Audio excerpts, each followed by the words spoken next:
This organization is God's one channel, that all of God's direction for people on the earth comes through this channel. And the men on the governing body believe it. I believed it. And that's the reason I was party to some things in the past that today I feel ashamed to think that I even had part in them. If the governing body of the Watchtower Society holds and enjoys the power, then they must also bear the responsibility. The truth is, they don't. Nothing better illustrates this than their false prophecy concerning 1975. Well, when the Society brought out the date 1975, I felt right away that this is going to be the date when the thing has to happen, because there was no other date beyond 1975 that anybody could point to. So I grabbed right a hold of it.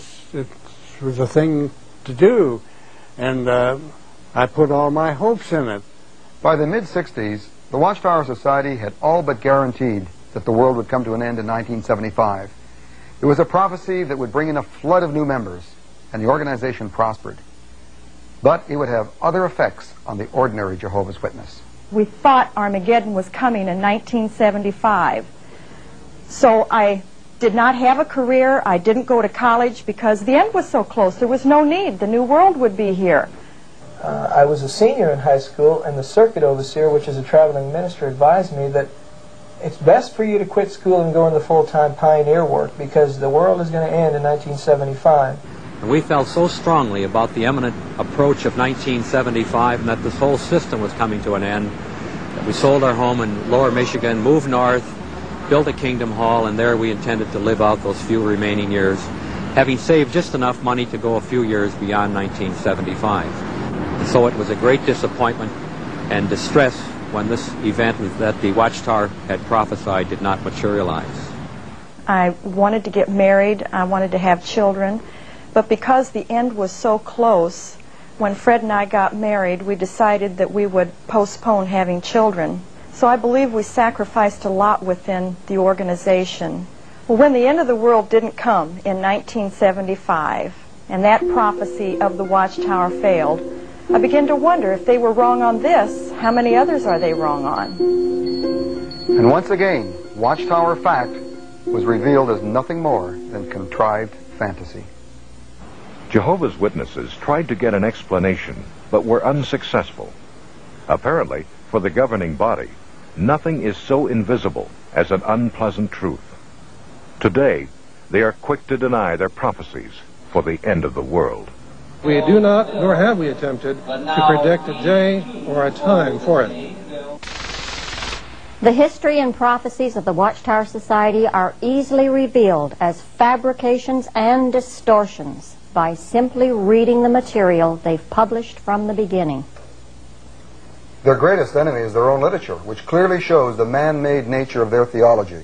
Jehovah's Witness leaders have continually covered up and rewritten their ever-changing doctrines, each time presenting them as new light. The one thing the Watchtower Society cannot tolerate in the organization is critical thinking.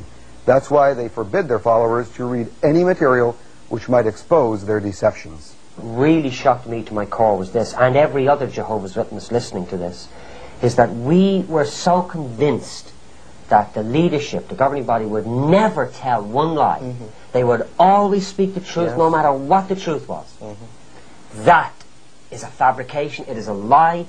They have lied to us.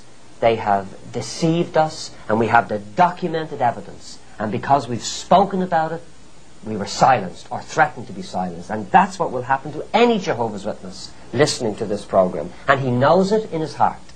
He knows it in his heart.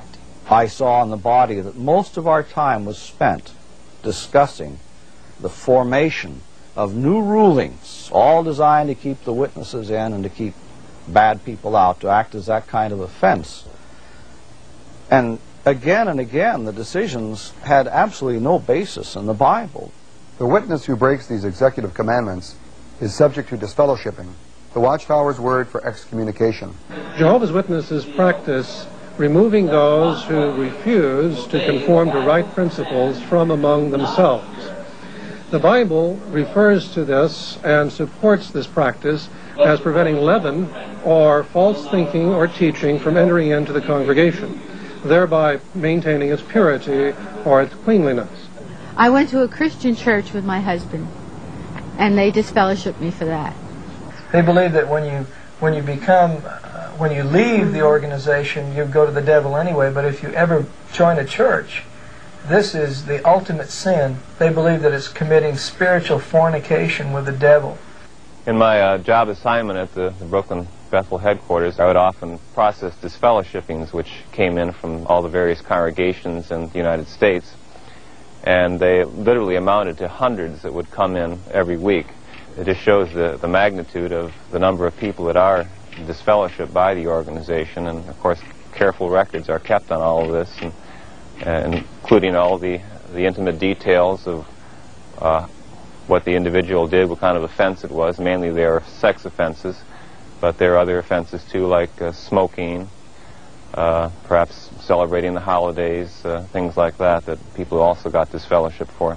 If one